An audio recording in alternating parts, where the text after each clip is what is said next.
Okay, again I apologize if the noise from the rain is overwhelming. I'll do my best. So this is the frame, complete. Again, according to my requirements. And 90mm by 45mm timber. That's what I recovered from a work site, and that's what I'm going to use. It will be sturdy and strong. Most importantly, it didn't cost me anything.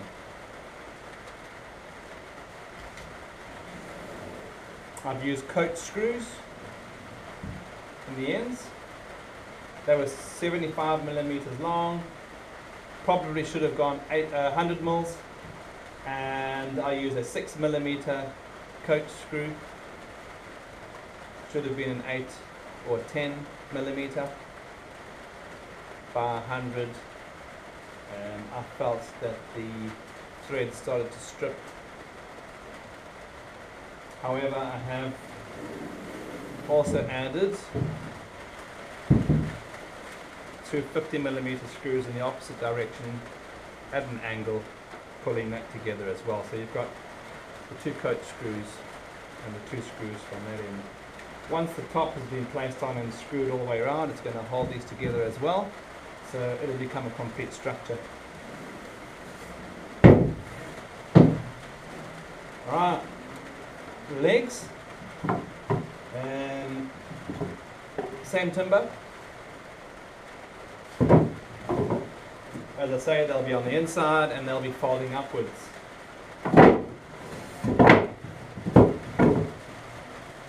So once they've been joined together, they will simply fold out and fold back again. I will need to create a bit of a radius on the corners to allow it to swivel without getting caught up against the ends of the frame, and the bolt will go through there and get bolted on to this on the corner. We'll talk about that later. So a radius needs to be cut, as I said, so that it doesn't catch up on the end of the frame when it opens up.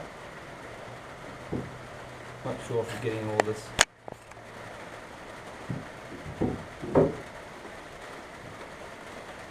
I've pre-cut my supports for my legs. They can be placed anywhere at the bottom. I'm probably going to go 100 mils up and right up at the top over here. I have a limited cavity in the back of my van. It needs to be set to suit that space. So having this support screwed and fastened on the top won't work. So I'm going to have to chisel out a 25mm deep by 100mm wide notch into that leg to allow that to sit down and become flush with the rest of it.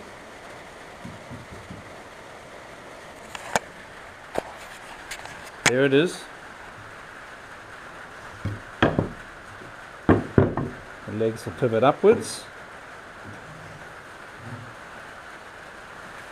but they won't if I don't take a radius out of the corners over here, because they will catch. The bolt will pass through there and hold that together and allow it to pivot up and down.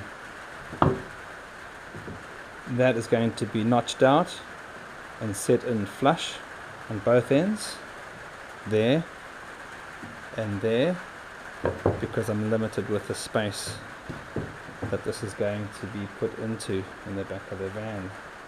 I'm repeating myself, but I'm holding that camera closer to me in case we missed anything. And that we can really place any distance from the bottom, again to stop those legs from opening up, keep that shape going. Good. I'll show you some progress and some work as we go along.